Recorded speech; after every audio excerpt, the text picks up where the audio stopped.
Hi, we have today Phani from Redbus.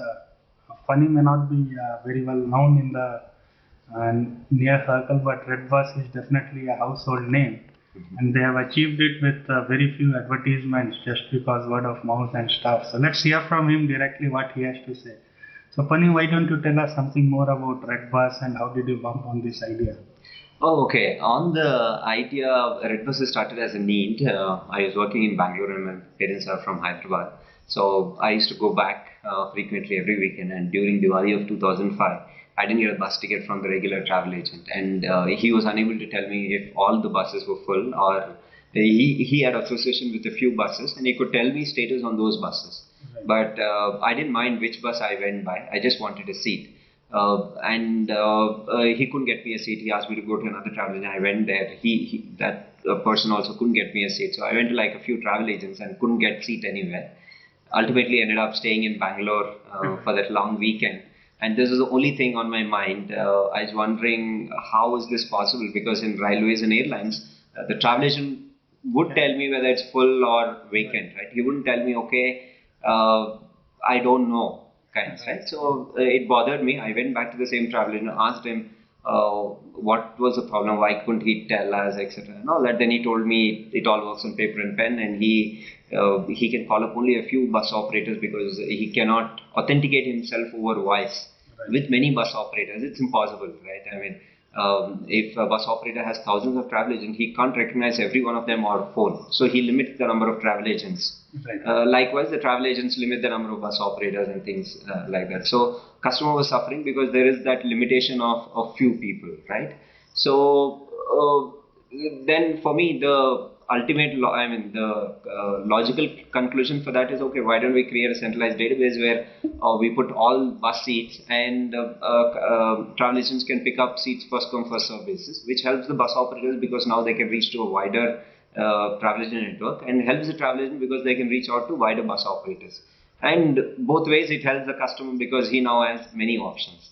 So that was how the idea was born. We started with the idea, we pulled in the co-founders, started writing the code, and it was launched. And rest That's is really all. very innovative actually. In fact, how many countries might be having this online bus reservation actually? Oh, actually, to be The most innovative one? yeah, actually, there is no country which has this. Even if you look at Google Trends, right? If you look at the term bus tickets or online bus tickets on Google Trends, it was zero before Redbus started, and only with the Redbus's progress, the search term, the number of searches for bus tickets and online bus tickets on Google have increased.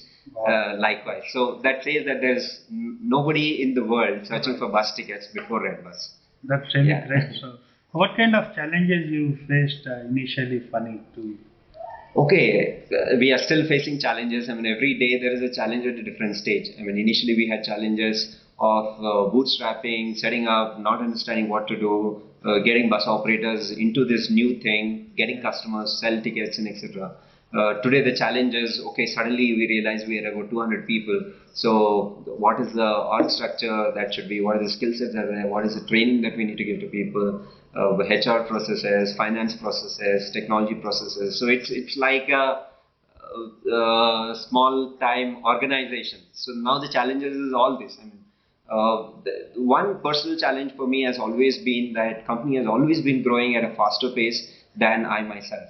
So every time I had this fight to catch up with the company. So read up things, go meet people, understand how they do things. It has been crazy. So Did at any point you felt to quit in your initial days or sometime like things went? oh yeah. Initially, when we were starting, I was motivating my co-founder, saying we have to do it. It is the time to do it. If not, after marriage, how will we do it? A lot of things I used to tell them and motivate them and all that. Then we launched the site, and for a long time, the first 2 months, 2 months was a long time for us then because we thought initially after launching the website, people will just come and book and then sales will ramp up, right? So for 2 months, we were selling about 10 seats a day. Now in retrospect, we feel it's very good. The first 2 months, if you're selling 10 seats consistently every day, that's a very good sign. Right. And after getting into entrepreneurship, we know, we get to see companies and other companies and all. In that way, 10 was very good. But for me personally, 10 was like nothing. 10 into you make a few bucks on each ticket, you are hardly making any money, right? And by then we were like earning in lakhs a month and all that. I mean, all the put together. So I had this doubt whether if we will ever make the money, the company will ever make the money as much as the three of us are making in salaries, right? Because it was not growing up. So I went back to the co-founders and said, maybe I lied to you. I was thinking myself, was it that crazy thing which I said, okay, let's do it for nothing, right? I went back to the co-founders and said, maybe we should look at it, relook at our thing. I think I generally push you all to this way. But one of the co-founders was like, you got us to resign jobs, you got us to develop this technology, you got us the site up and running, and customers are booking. Now there is no way we can go back because the ecosystem is created. There are dependables. Customers are depending, bus operators are depending, some software we've created. We are dependent. We've left the jobs. So only thing is we'll work on it for 1 year, whether or not something happens. And he said, if you all quit also, I'm going to be there. Then it was like, okay, we have somebody. That was the turning point. Yeah, actually that was the time when I was thinking into things, but that's what the co-founders are for, right? That's true. So they said no way. So how much time it took for you to break even, Phani? Okay, break even. What we do is every 6 months. We are a conservative company that almost everybody knows by now. Every 6 months we try to break even, and only after that we invest. So we invest and then stop investment. Investment in the sense recruiting people or computers or even technology changes and etc. and all that. Right? So we do that for a while and then stop that. And after that, only focus will be like, okay, can we sell enough tickets for us to be operational break even at least, right? Because we can't go on doing crazy investment. At least I don't have appetite to do that, right? So every 6 months we break even, and this time we have consistently been breaking even for a few months now. So this time it's a little different. Irrespective, we are still investing, but we are still continuing in the break-even situation. So what's the current roadmap? Now you already have a fair good presence on the bus ticketing side. So yes. What's the roadmap for? Okay, roadmap. I think today, if we look at the whole bus industry, we are still doing about 1% or less than 1% of the total market.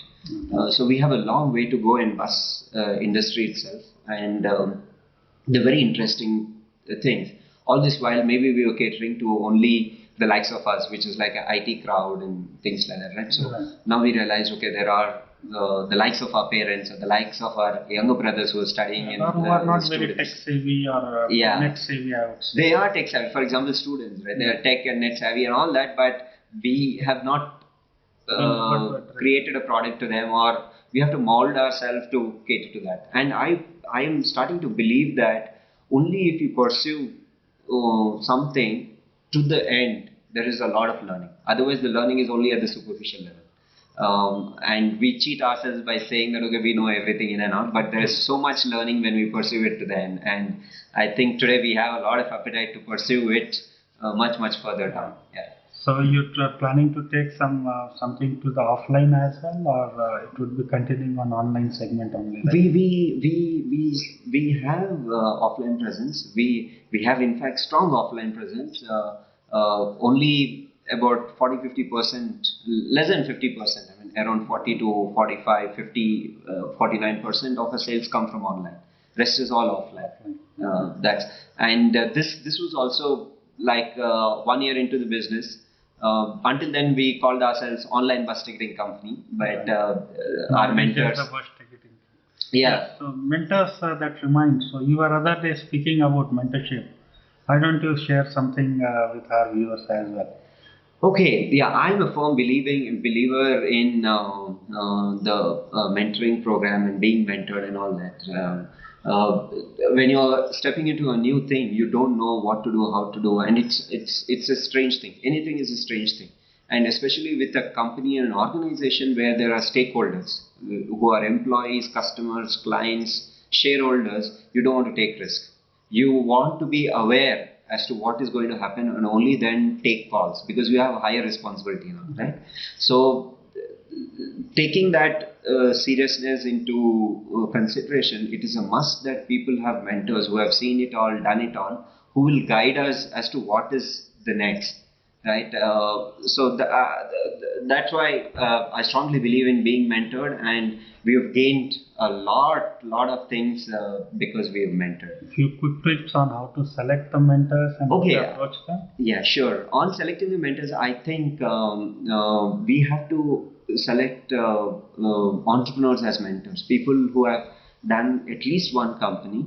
And if they have done 2-3 companies, that is very good because by doing 2-3 companies, they know that what is the repetitive thing in each one of these companies, right, which is like a must for any company, right? If they do one company, the learning could be different, right? I mean, they could have looked at something else as the reason for success, but something else could be a reason for success. But they are much better than people who have not done any companies on their own, right?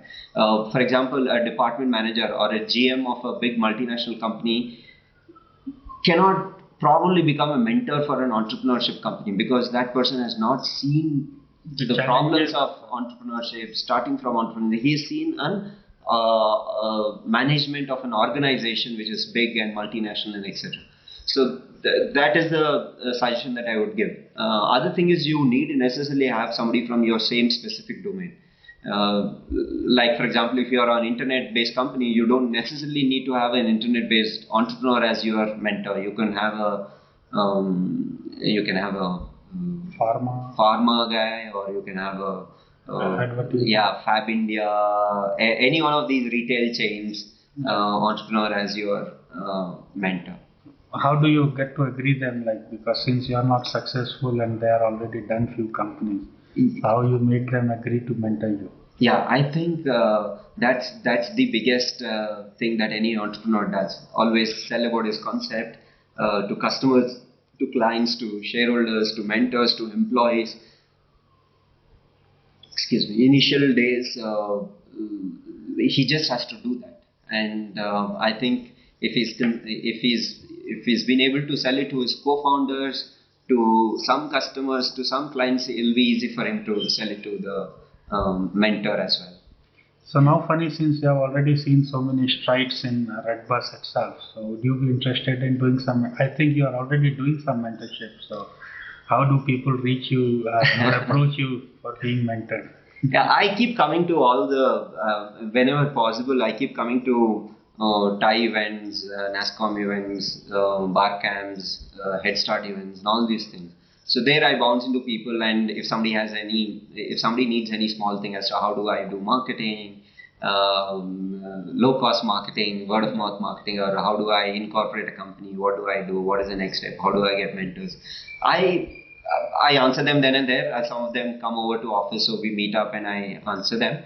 But I think I am still not yet, because my whole definition of a mentor is a person who does at least one company and 2-3 companies, right? I have not done a single company. So I cannot be a mentor. I can only be, okay, whatever I've seen, I can only tell you, okay, to register a company, go to this place. There's something called AOU, MOU, and things like that. And all. Right. But I don't think I can be a mentor. So I'll only be giving yarn, and it's not useful to. No, definitely, it is very useful. It's nothing that, but. So, how do you suggest our upcoming entrepreneurs? Tell us something first about what kind of challenges you faced in raising your first money. Okay. Was it angel funded or VC directed? It's VC funded. Basically, raising the first money was, in our case, not at all difficult, because we were in that golden era of 2006 and 2005, where there are a lot of venture capital available, no entrepreneurs. We were amongst the first set of entrepreneurs in that era, I think, right. Because VCs were hunting for entrepreneurs. Okay. Moreover, we were selected by TIE, which is like a big credibility. We had good mentors on our side. So all those credibility was established with our company. So raising fund was very easy. In fact, we had to choose between 2-3 VCs to raise money. Okay. So what would you suggest, Phani, to the upcoming entrepreneurs? something like do they work on the business plan first and then like draft out the complete 5-year strategy and then jump in, or they jump in and they then do the mathematics or something like that, or what other Okay. things? I think unless you are from that analytics background or have got good grades in business plan at MBA, it is very difficult for anybody to do business plans that too for 5 years and all the number crunching, and it is all imagination. Is it required? Do you think? What is your I don't think it is required.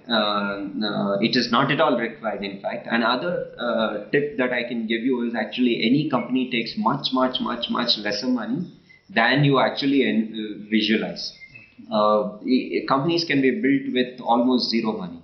They can be bootstrapped until you get first set of customers. Once you get first set of customers and customers are growing, that itself is a big thing for any VC to invest. You need necessarily have like 3 or 5 year plan, but you should have some idea of, okay, where will it be 3 years? Is there a big market, not market, and etc. But the nitty gritties you needn't have. And in our case, we didn't have, actually VC sat with us and helped us create the business plan. We didn't have a business plan. Okay. Yeah. So what other suggestions you would give to entrepreneurs? I would say that there are companies in, company always needn't necessarily be a VC funded and etc. So you want to create a company and you have to decide what type of company you want to create, right? And you have a different approach for each company. Nowadays, I come across a lot of people whose first objective is to raise money. Right? I mean, what is in your company? What is the company that you want to build? Right? You have to answer all these questions and then conclude that, okay, you need VC money. Right? You don't need VC money. A lot of companies don't need VC money. Most of them don't need. Yeah. Very few companies which are very infrastructure driven. Otherwise, actually, we didn't know of the term VC or VC money when we started the company. Only later we came to know, and only later we came to know that, okay, we could raise money and etc. and all that. But okay, if you are trying to build if you have decided that, okay, you will build this company which has large market and competition, you want to build it quickly and money is the only factor, yes, VC money is the answer. And there are a lot of other advantages VCs get, like connecting you to network, guiding you, helping you ramp up, getting you people, and a lot of other stuff. So VC money is good. I'm not saying VC money is bad, but before deciding to raise money, you just think as to what type of company you're building, and then if you're building, in fact, a company that needs a lot of capital and you want to build it quickly and for the good of everybody, then you raise VC money. So there are these basic things that we have to focus before actually jumping into conclusions in a lot of things. Yeah. What's your views on the kind of company you should go for, or trademarks and copyrights and things like that? Okay. They're all hygiene things, but I don't know if they can be a killer thing. They can be a make or break of business, right? I mean, I think even if you don't call our company Redbus.in, we call it something else. If we had worked the same way, if we had the same mentors and the same VCs and the same thing, we would have made any name famous. So I'm a firm believer of what's in a name. So I don't think there is anything in name or any trademark or any copy. Yeah. Thanks, Phani. So any goodbye note to the viewers? Thank you very much. Hope this is useful. Thank you. Good, Phani, and congratulations. And we at eLagaan wish you all the best to you and your team. Thank you very much. Thanks a lot. Yeah.